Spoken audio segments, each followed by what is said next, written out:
북한 주민들이 주로 탈북하는 루트는 중국과 접하고 있는 압록강을 건너서 일단 중국에 진입한 다음에 은밀한 방법으로 동남아 국가로 이동을 해서 거기 있는 우리나라 대사관을 통해서 국내로 입국하는 것입니다.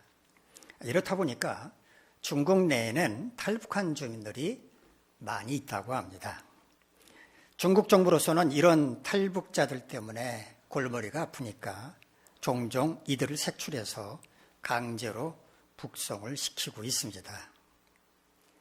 자유아시아 방송이라고 있습니다. Radio Free Asia, RFA라고 하는데 이 방송에 따르면 지난해 중국에서 강제 북송된 탈북민들 가운데 중국에서 그리스도인들을 접촉한 적이 있는 사람들은 모두가 다 정치범 수용소로 보내졌다고 합니다.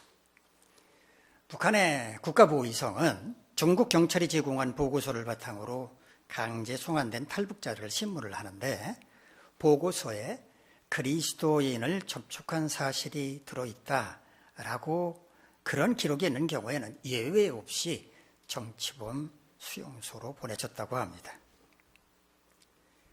로마 교황청 재단 산하에는 어려움을 당한 교회를 돕는 구호단체가 있습니다. 고통받는 교회 돕기 Aid to the Church in Need, ACN이라고 하는데요. 이 단체는 전 세계에서 그리스도인으로 살아가는데 가장 힘든 국가로 북한을 꼽고 있습니다. 북한은 헌법상 종교의 자유를 인정하고는 있다고 하지만 실제로 종교를 가진 사람은 아무도 없다고 합니다. 김일성이 종교는 아편이다 이렇게 말했다고 하죠. 북한에서는 헌법보다도 최고 존엄의 말이 우선이라고 합니다. 그러니까 아편과 같은 종교는 존재할 수가 없다는 말입니다. 미국 국무부가 발표한 국제종교자유보고서는 북한을 종교자유특별 우려국으로 지정해 놓고 있습니다. 현재 북한에는 수백 개의 지하교회가 존재한다고 합니다. 그러나 이 사실은 그저 암암리에 인정만 할 뿐 공개적으로 확인할 수는 없다고 합니다. 이처럼 북한에서 숨겨진 그리스도인으로 살아가는 사람들은 지옥과 같은 그 땅을 하루빨리 탈출해서 자유롭게 신앙생활하기를 갈망하고 있을 것입니다. 이 밖에도 자유와 해방을 갈망하는 사람들은 많이 있습니다. 알코올, 마약, 도박, 게임 등에 사로잡혀 살아가는 사람들, 영적으로 마귀의 종이 되어 죄 가운데서 살아가는 사람들입니다. 예수 그리스도는 바로 이런 사람들에게 자유와 해방을 주시기 위해서 이 땅에 오셨습니다. 이사야 61장 1절로 3절 말씀입니다. 주 여호와의 영이 내게 내리셨으니 이는 여호와께서 내게 기름을 부으사 가난한 자에게 아름다운 소식을 전하게 하려 하심이라. 나를 보내사 마음이 상한 자를 고치며 포로된 자에게 자유를, 갇힌 자에게 노임을 선포하며 여호와의 은혜의 해와 우리 하나님의 보복의 날을 선포하여 모든 슬픈 자를 위로하되 멀어 시온에서 슬퍼하는 자에게 화관을 주어 그 죄를 대신하며 기쁨의 기름으로 그 슬픔을 대신하며 찬송의 옷으로 그 근심을 대신하시고 그들이 의의 나무 곧 여호와께서 심으신 그 영광을 나타낼 자라 일컬음을 받게 하려 하심이라. 성령에 사로잡혀 포로가 된 자에게 자유를 선포하시고 갇힌 자에게 노임을 선포하시기 위해 이 땅에 오신 분, 이분은 바로 메시아이신 예수 그리스도입니다. 오늘은 자유와 해방을 주시려고 이 땅에 오신 예수 그리스도에 관해서 함께 생각해보는 시간을 갖도록 하겠습니다. 오늘 우리가 함께 연구할 시편 126편은 바벨론의 포로로 잡혀갔던 이스라엘 백성들이 예루살렘으로 귀환할 때를 회상하는 내용입니다. 우리 화면을 보면서 본문 1절에서 3절까지 말씀 함께 읽겠습니다. 시작. 여호와께서 시온의 포로를 돌려보내실 때에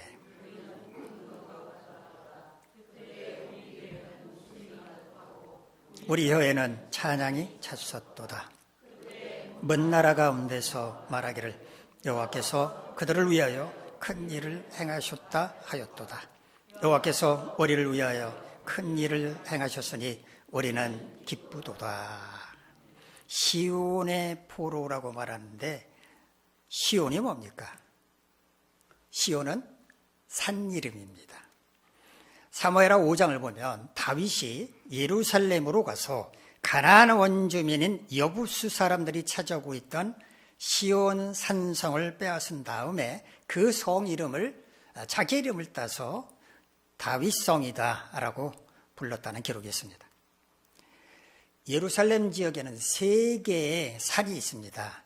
예루살렘 성전이 있는 성전산이 중앙에 있고요.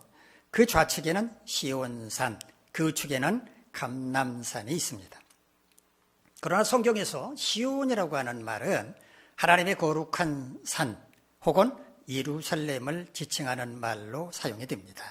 오늘 본문에서 시온의 포로라고 말하는데 바벨론의 포로로 붙잡혀갔던 이스라엘 백성들을 가리키는 말입니다. 여호와께서 시온의 포로를 돌려보내실 때는 언제 있을까요? 바사 제국의 초대 왕이었던 고레스 왕의 명령에 따라 이스라엘 백성들이 예루살렘으로 귀환할 때였습니다. 70년 동안 머나먼 낯선 땅으로 끌려가서 포로로 살아가던 이스라엘 백성들이 조국으로 돌아오게 되었을 때 그 기쁨과 감격이 얼마나 컸겠습니까? 시인은 말합니다. 마치 꿈꾸는 것 같았다고. 우리 말로 꿈꾸는 것 같았다라고 번역한 히브리어는요, 할람이라고 하는 말인데 이 말에는 2가지의 뜻이 있습니다. 강건해진다라고 하는 뜻과 꿈을 꾼다라는 뜻이 있습니다. 오랜 포로 생활을 청산한 다음 예루살렘으로 돌아온 이스라엘 백성들의 감정을 표현한 것인데 강건해지는 뜻으로 해석할 수도 있고 꿈을 꾼다는 뜻으로 해석할 수도 있습니다. 포로 생활은 통제받고 억압당하는 삶이었는데 그런 삶으로부터 해방되었기 때문에 이제는 강건해질만 남았다, 이렇게 해석할 수도 있고요.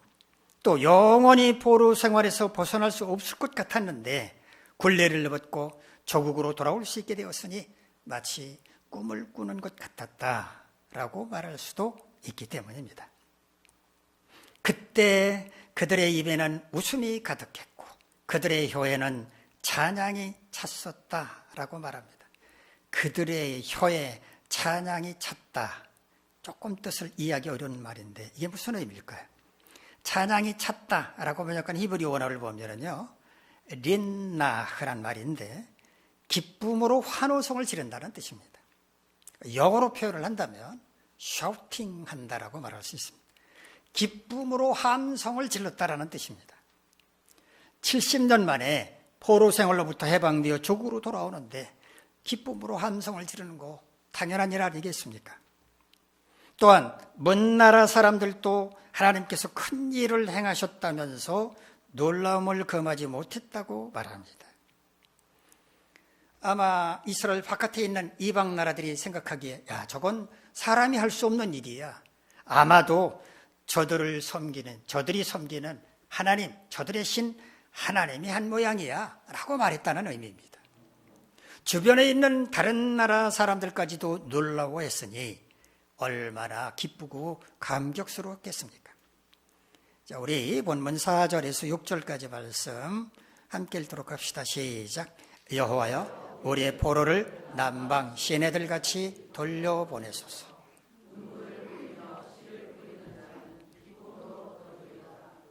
울며 씨를 뿌리러 나가는 자는 반드시 기쁨으로 그 곡식단을 가지고 돌아오리로다.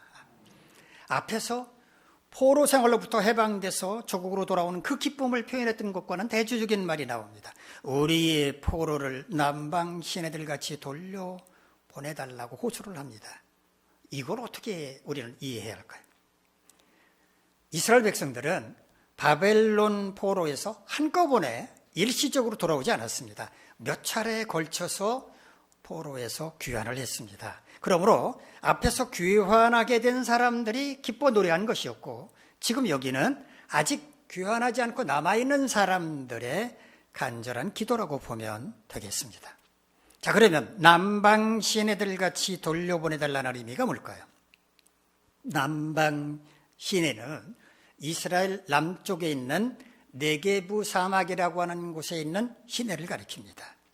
네게부 사막이라고 하는 곳은 이스라엘 남쪽에 있는 사막지대인데 이스라엘 영토의 절반 이상을 차지할 정도로 굉장히 넓은 지역입니다. 이 건조한 지역에는 주로 유목민들, 베두인족들이 살고 있습니다. 이 네게부 사막에는 와디라고 불리는 아주 특이한 강이 있는데요. 비가 내리지 않는 건기 때는 그냥 메마른 골짜기, 높은 산 사이에는 그런 골짜기지만 비가 내리는 우기 때는 이곳에 많은 물이 흘러가는 강으로 변하게 됩니다. 뒤에 사진 한번 보여주시면 저런 곳이 바로 와디입니다. 평상시에는 그냥 계곡과 같은 메마른 곳이지만 비가 내리면 저곳에 많은 물들이 흘러내리는 그런 강으로 변합니다. 오늘 본문에서 시내라고 번역을 한 히브리어 아피크라고 하는 말은 계곡 사이 깊은 수로, 바로 와디를 가리키는 말입니다. 아직 남아있는 포로들을 와디처럼 돌려보내달라라고 간구하는 의미가 뭐겠습니까? 비가 내려서 많은 물이 흘러가는 와디처럼 포로 생활을 하던 백성들이 예루살렘으로 돌아올 수 있게 해주십시오라고 기도를 하는 것입니다. 마지막 5절, 6절에서 시인은 땅에 씨를 뿌리고 그것을 추수하는 농부의 삶을 빗대어 말하고 있습니다. 눈물을 흘리며 씨를 뿌리는 자는 기쁨으로 거두게 될 것이다 라고 하는 말을 5절, 6절에서 두 번이나 반복해서 말하고 있습니다. 씨를 뿌리고 가꾸면 결실을 얻게 되는 것은 자연의 법칙입니다. 그런데 왜 눈물을 흘리며 씨를 뿌린다고 말했을까요? 이것은 포로 생활에서 돌아온 사람들이 겪어야 했던 어려움을 표현한 것입니다. 오랫동안 경작하지 않고 방치되어 있던 그 땅에 씨를 뿌리려면 어떻게 해야 되겠습니까? 개간을 해야 됩니다. 황무지와 같은 그곳을 개간을 해야 됩니다. 씨앗이 자랄 수 있는 땅으로 개간을 해야 합니다. 나무도 베어내고 뿌리도 뽑아내고 돌도 골라내는 등 씨를 뿌릴 수 있는 땅으로 만들기 위해서 많은 수고가 필요합니다.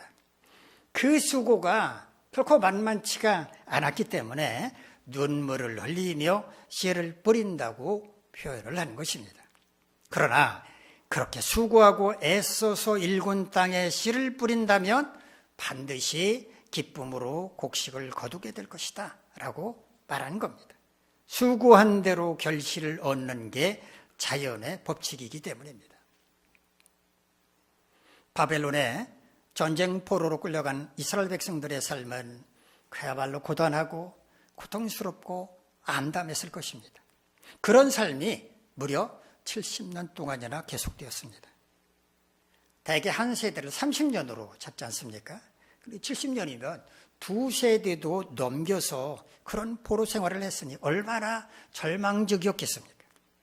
그런데 그들이 포로 생활로부터 해방되었고 조국 예루살렘으로 귀환할 수 있게 되었습니다. 오늘 본문에서 시인이 고백한 것처럼 마치 꿈을 꾸는 것과 같았을 것입니다. 포로가 되어 살아간다고 하는 것은 비참하기 짝이 없습니다. 자유가 없기 때문입니다. 죄를 짓고 감옥에 갇혀있는 사람을 한번 생각을 해봅시다. 그 사람의 간절한 바람은 뭐겠습니까? 감옥에서 후를 털고 석방되는 것일 겁니다. 그런데 예수 그리스도는 포로된 자에게 자유를, 갇힌 자에게 노임을 선포하시기 위해 이 땅에 오셨다고 이사야 선지자는 말합니다. 우리는 이 말씀을 어떻게 받아들여야 할까요? 예수님은 죄를 짓고 감옥에 갇혀있는 죄수들을 탈옥시키기 위해서 이 땅에 오셨다는 의미일까요? 이사야 선지자가 말하는 자유와 해방은 신체적인 자유와 해방을 의미하는 게 아니라 영적인 의미의 자유와 해방을 의미합니다. 죄악이라고 하는 감옥에 갇혀있는 사람들, 미움과 원망이라고 하는 굴레에 갇혀 사는 사람들, 잘못된 습관이나 약물에 중독이 된 채 그것들의 노예가 되어 살아가는 사람들에게 자유와 해방을 주시기 위해 이 땅에 오셨다는 말입니다. 세상은 날이 갈수록 점점 발전해서 첨단 문명을 자랑하지만 그 변화의 뒤편에는 실패한 사람들, 외롭고 고독한 사람들, 스스로 감옥에 갇혀 있는 사람들 참 많이 있습니다. 예수님은 바로 그들에게 자유와 해방을 주시기 위해 이 땅에 오셨다는 말입니다. 자, 그렇다면 주님이 주시는 자유와 해방을 누리기 위해서는 어떻게 해야 할 것인지 생각해 보도록 하겠습니다. 첫째, 우선 자신이 어떤 곳에든지 포로가 되었다고 하는 것을 인정하고 왜 그렇게 되었는지를 깨달을 수 있어야 합니다. 자유와 해방을 갈구한다는 말을 뒤집어서 말하면 지금 어떤 곳에 포로가 되어 있다는 의미입니다. 그것이 무엇인지는 사람마다 다르겠지만 그 어떤 곳에 포로가 되어 거기에서 벗어나지 못함으로써 자유를 누리지 못하고 있다는 말입니다. 그런데 사람들은 자신이 어떤 것에 포로가 되었다는 사실을 알지도 못하고 인정하지도 않는 경우가 대부분입니다. 그것이 일상이 되고 습관이 되었기 때문에 그것을 그냥 자연스럽게 받아들이기 때문입니다. 포로가 되었는지 그렇지 않은지 분별할 수 있는 방법이 하나 있습니다. 자기 의지로 그거를 중단할 수 있으면 그건 아직 포로가 되지 않은 상태입니다. 그런데 도저히 그럴 수 없다면, 습관처럼 자동으로 또 그런 일을 행하게 된다면 그건 이미 포로가 된 것이라고 말할 수 있습니다. 이런 포로 상태에서 벗어나기 위해서는 자기 자신이 그런 상태에 있다라고 하는 것을 깨달아야 한다는 말입니다. 앞서 말씀드린 것처럼 그것이 일상이 되고 습관이 되면 당연히 그러려니라고 생각하게 되기 때문에 벗어날 생각조차 하지 않게 됩니다. 가정폭력에 시달리고 있는 사람 가운데는 이처럼 자신의 상황을 당연한 것으로 받아들이고 거기에서 벗어날 생각조차 하지 않는 사람이 있습니다. 이런 사람들은 자신의 인격이 질밟히는 것을 부당하다고 여기지도 않고 그냥 숙명처럼 체념적으로 받아들입니다. 안타깝지만 이런 사람들은 영원히 그 굴레로부터 벗어날 수가 없습니다. 그 어떤 것에 포로가 되었든지 그 상태에서 벗어나서 진정으로 자유와 해방을 누리고 싶다면 자신이 어떤 것에든지 포로가 되었다는 사실을 인정을 하고 왜 그렇게 되었는지 그 원인을 깨달아야 한다는 말입니다. 단순히 외로움을 달래기 위해서 그런 것이었는지, 흥미를 찾고자 시작한 건데 절제하지 못했기 때문인지, 거절하지 못해서 발을 잘못 들여놨기 때문인지 냉정하게 그 원인을 찾아봐야 한다는 말입니다. 이런 철저한 자기 성찰이 없이는 포로된 삶으로부터 절대로 벗어날 수가 없다는 것을 알아야 합니다. 두 번째, 포로로 사로잡힌 상태에서 스스로 벗어나겠다면서 몸부림칠 게 아니라 주님을 삶의 주인으로 모셔야 합니다. 우리가 어떤 것에 포로가 되었다. 이 말은 바꿔서 말하면 그것에 얽매여 살아간다는 말과 같습니다. 그것은 마치 우리가 쇠사슬에 묶여 있는 것처럼 우리가 꽁꽁 묶여서 우리에게서 자유를 빼앗아가는 것처럼 그와 같은 똑같은 것입니다. 나는 의지가 강해.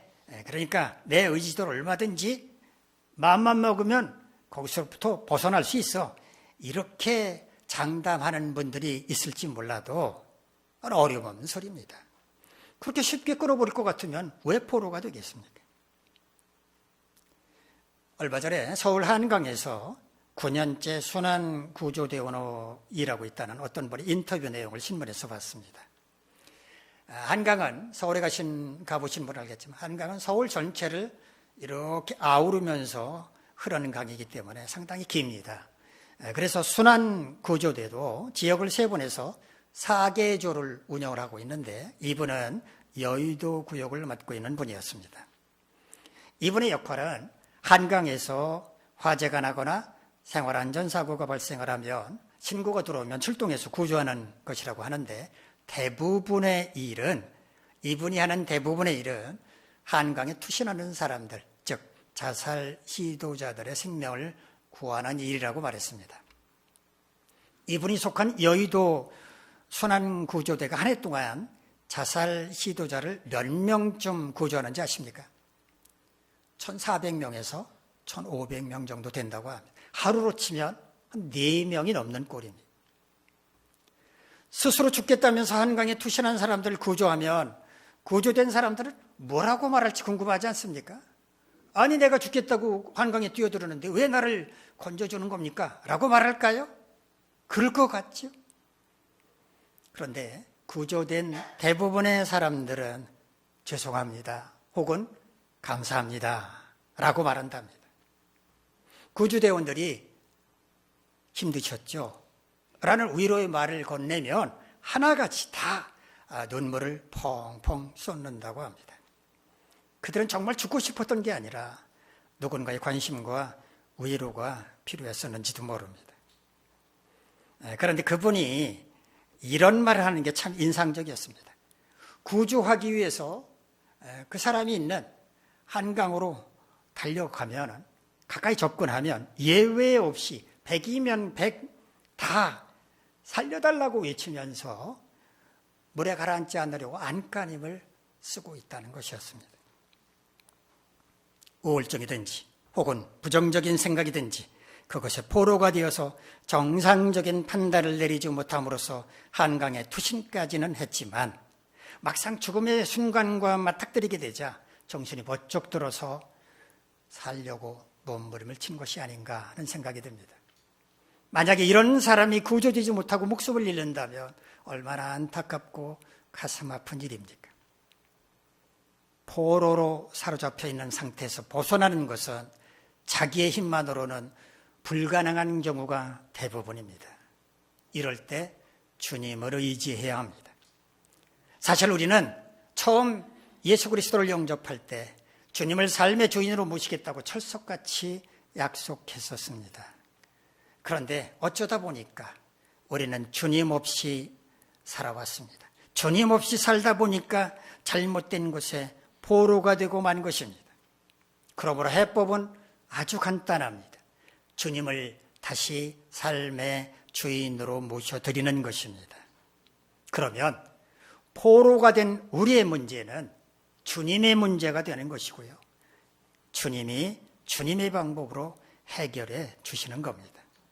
단박에 사슬을 끊고 자유와 해방을 누릴 수 있게 해 주실 것입니다. 술과 담배를 끊는 것, 기타 중독되었던 것을 끊어버리는 것은 참 어려운 일이라고들 말합니다. 그러나 한번 주님께 주도권을 맡겨보시기 바랍니다. 그러면 쉽게 굴레에서 벗어나 자유와 해방을 누릴 수 있게 될 것입니다. 세 번째, 주님의 제자로서 합당하게 살아가도록 힘써야 합니다. 새해를 맞아서 여러 가지 결심을 하는 그런 사람들 가운데 금년에는 내가 살 한 번 빼보겠다라고 큰맘 먹고 철저하게 다이어트를 해서 한참 만에 정말 보기 좋게 살을 뺀 사람들 종종 보셨을 것입니다.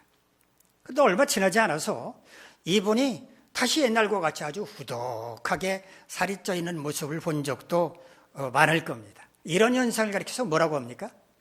요요 현상이라고 하죠. 요요 장난감 많이 직접 해보신 분도 있을 텐데 둥근 원반 모양을 2개 붙인 기구에다가 실을 매달아서 던지면 밑으로 내려가죠. 그랬다가 다시 올라옵니다. 요요처럼 살을 뺀다고 뺐는데 다시 옛날처럼 찌는 현상을 요요 현상이라고 합니다. 힘들게 음식을 조절함으로써 살을 뺐다면 그 상태를 계속 유지하는 것이 중요한데 다시 옛날처럼 먹고 싶은 거 마음대로 먹는다면 당연히 살은 찌게 되어 있습니다. 포로로부터 벗어났다면 자신의 삶을 바꿔야 합니다. 포로되었을 때의 삶을 그대로 유지한다면 포로에서 벗어난 의미가 없기 때문입니다. 우리가 어떤 곳에 포로가 되었을 때는 분명 하나님의 백성답게 살지 않았을 것입니다. 그러나 포로 상태에서 벗어나 자유와 해방을 누리게 되었다면 이제 우리의 삶은 바꿔야만 하는 것입니다. 하나님의 백성답게 살도록 힘써야 하는 겁니다. 베드로 사도는 베드로후서 2장에서 거짓 선지자들에 대해서 신랄한 비판을 이어가다가 이렇게 말합니다. 베드로후서 2장 20절로 22절 말씀입니다. 만일 그들이 우리 주 대신 구주 예수 그리스도를 알므로 세상의 더러움을 피한 후에 다시 그 중에 얽매이고 지면 그 나중 형편이 처음보다 더 심하리니 의의 도를 안 후에 받은 거룩한 명령을 저버리는 것보다 알지 못하는 것이 도리어 그들에게 나으니라.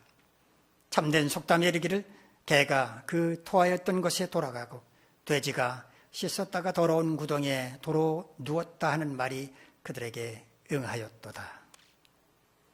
자신의 죄를 회개하고 예수 그리스도를 영접함으로써 거룩하고 의로운 하나님의 백성이 되고 난 후에 믿음을 저버리고 다시 죄악으로 돌아간 자들이 바로 거짓 선지자들, 거짓 선생들인데, 그렇게 죄 씻음을 받았다가 다시 죄악으로 돌아간 자들은 아예 하나님께로 돌아오지 않은 자들보다 더 나쁘다는 겁니다. 그들은 자기가 토한 거를 도로 먹는 개, 그리고 몸을 깨끗하게 씻은 다음에 다시 더러운 구덩이에 넘는 돼지나 다를 바가 없는 어리석은 자들이라는 말입니다. 자신의 더러운 죄를 회개하고 새 사람이 되었으면 새 사람답게 살아가도록 힘쓰는 것이 마땅하지 않겠습니까? 포로로 살던 그때의 삶을 더 이상 반복해서는 안 된다는 말입니다. 자신은 거룩한 하나님의 백성이라고 선언한 다음에 마귀의 종이나 다름없는 행동을 한다면 그 사람은 배신자요 변절자일 뿐입니다. 그런 사람은 주님이 주시는 자유와 해방을 누릴 자격이 없습니다.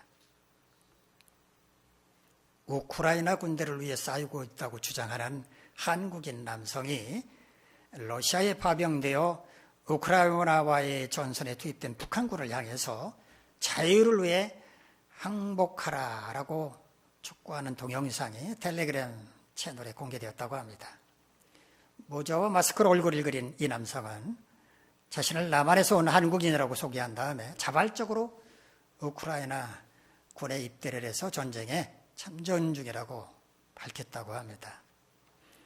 그는 북한 군인들에게 이렇게 말했다고 합니다.